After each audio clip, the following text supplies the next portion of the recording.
se a ansiedade fosse a minha paciente, o que eu diria para ela na primeira sessão?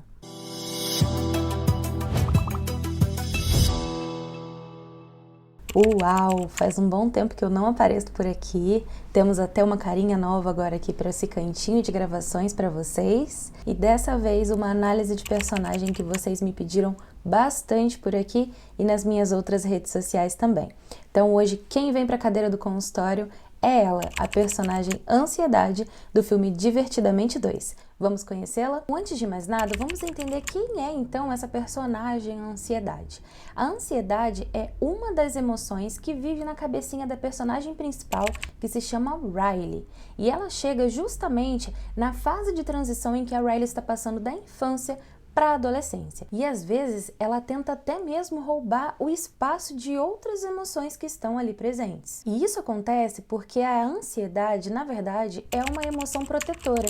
Apesar dela parecer uma vilã e a gente sempre falar dela como uma vilã, é muito pelo contrário. Ela também pode ser e deve ser utilizada como uma forma de nos proteger. E isso você vai entender um pouquinho melhor nesse vídeo mais pra frente. Porém, tudo tem limite, então até uma emoção que é muito boa pode ter também o seu lado negativo, que é exatamente o que acontece com a ansiedade. Quando ela exagera, ela pode se tornar uma prisão mental. E quem seria a ansiedade se fosse uma paciente adentrando a sala de psicoterapia? Vamos visualizar juntos. Ela é aquela paciente que adentra a sala, senta bem na pontinha da cadeira, fala sem parar e facilmente consegue visualizar mais de 40 cenários catastróficos do que pode vir a acontecer durante a semana da Riley. Ela também é aquela emoção que tem muita dificuldade para confiar nas outras, se sente extremamente cansada e esgotada e mesmo que queira muito parar, ela não consegue. E esses comportamentos são muito comuns em pacientes que possuem a ansiedade elevada. Eles estão sempre no modo sobrevivência, tentando ter o controle para que a situação ela não se torne pior. E agora a gente vai entender um pouquinho como que a ansiedade ela impacta de fato a vida da Riley, tá? E pode vir a impactar a sua vida também. Então, na personagem Riley, a ansiedade ela surge durante o período da puberdade, né? Como eu conversei com vocês aqui anteriormente. Dessa fase onde ela está saindo da infância e se tornando uma adolescente.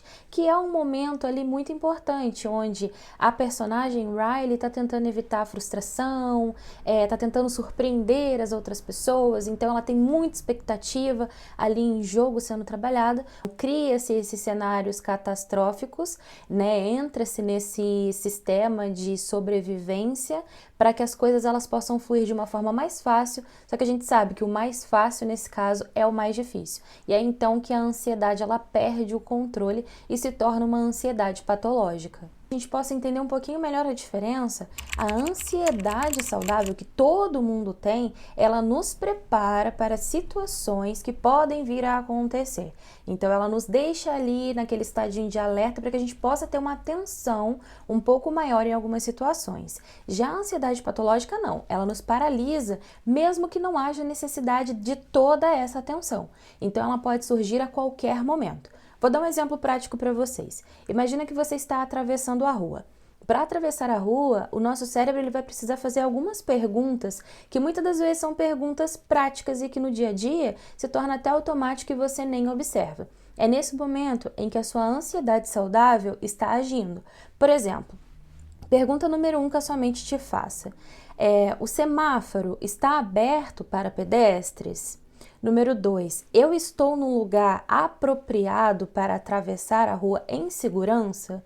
Número 3, eu observei, mesmo que o sinal esteja aberto para pedestres, se há carros passando, eu posso atravessar aqui? E são perguntas que às vezes a gente nem percebe que está fazendo.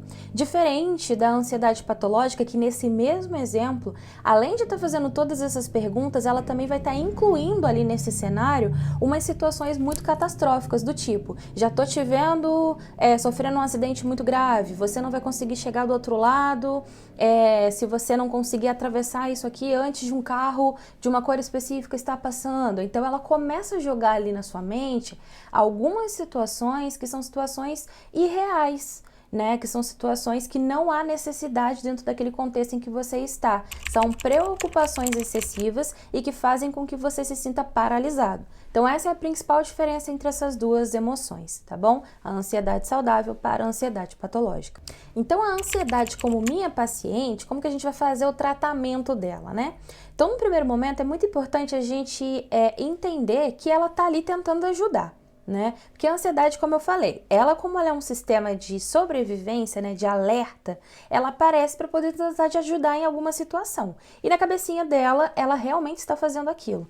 Então, ajudá-la a reconhecer que essa ajuda é uma ajuda desnecessária, né, está sendo tóxica para o humano, no caso a Riley, dentro daquele cenário, é o primeiro ponto que a gente precisa trabalhar. Então a gente não vai desconsiderar o papel dela de importância, mas a gente vai desconsiderar sim esse extra que ela está trazendo, ou seja, a gente já está trabalhando aqui um processo de acolhimento com essa emoção. Importante que a gente também lembre a ansiedade de que se comunicar com as outras emoções é de extrema importância, afinal todas elas estão ali dentro de um mesmo processo com a mesma intenção, que seria proteger a personagem Riley, né?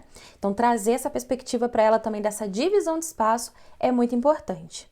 A gente vai ajudá-la a entender os gatilhos e trabalhar também a flexibilidade cognitiva para que ela possa entender até onde está o limite entre o certo e o errado para que ela se torne de uma ansiedade patológica para uma ansiedade normal. E é aqui que entra um dos pontos principais que os pacientes buscam também, né, dentro da psicoterapia, que é a ideia de ansiedade não se cura, porque ela não é uma doença, ela é uma emoção que pode vir a se tornar um transtorno. Então, como todo mundo possui a ansiedade, o que a gente consegue fazer é trabalhar o alívio do paciente dentro desse transtorno, para que essa ansiedade patológica adormeça e ele consiga reconhecer a ansiedade saudável e os limites que ela possui. Em alguns casos, também é favorável o uso de algumas medicações, né, alguns ansiolíticos, dependendo da gravidade do quadro do paciente, tá? No caso da Riley, a medicação não se encaixa, né? No caso da ansiedade da personagem Riley no desenho. O suficiente seria já o processo psicoterapêutico, né, dentro dessa análise aqui. Mas, durante uma das cenas do filme, é possível perceber que a ansiedade, né, a personagem ela acaba tendo uma crise de ansiedade. Quando o paciente ele chega nesse nível e ele não busca o apoio, mais pra frente a situação pode se tornar um pouco mais agressiva. E aí sim o apoio medicamentoso pode ser sim necessário. E é muito importante dizer aqui para vocês também, não adianta só a gente buscar o tratamento medicamentoso se a gente também não vai atrás do apoio psicoterapêutico. É sempre um conjunto de fatores para que o tratamento também tenha uma boa eficácia. Então, se você está com ansiedade, se identificou com alguma coisa desse vídeo aqui, lembra disso, buscar apenas o psiquiatra não vai te ajudar totalmente dentro do seu tratamento. Você precisa buscar um psicólogo também e fazer o tratamento de forma concomitante e correta. Pois é, a ansiedade ela pode até ser uma personagem dentro desse filme, mas a gente sabe que ela afeta milhares e milhares de pessoas pelo mundo afora. Se você se identificou com alguma informação nesse vídeo, não se esqueça, busque ajuda. Todas as minhas redes sociais estão aqui embaixo na descrição e precisando é só entrar em contato comigo que eu estou aqui disposta a te ajudar. E se você chegou até aqui, não esquece de deixar o seu like, de se inscrever aqui no canal se você gostou desse vídeo e compartilhe esse vídeo com alguém que precisa saber também um pouquinho mais dessas informações. E se você quiser, pode deixar aqui embaixo nos comentários para mim um outro personagem que você gostaria de ver por aqui na terapia, quem sabe eu posso estar trazendo ele por aqui também. Eu sou a Laiane Gomes, psicóloga clínica, e a gente se vê no próximo vídeo aqui do canal. Até lá e tchau, tchau!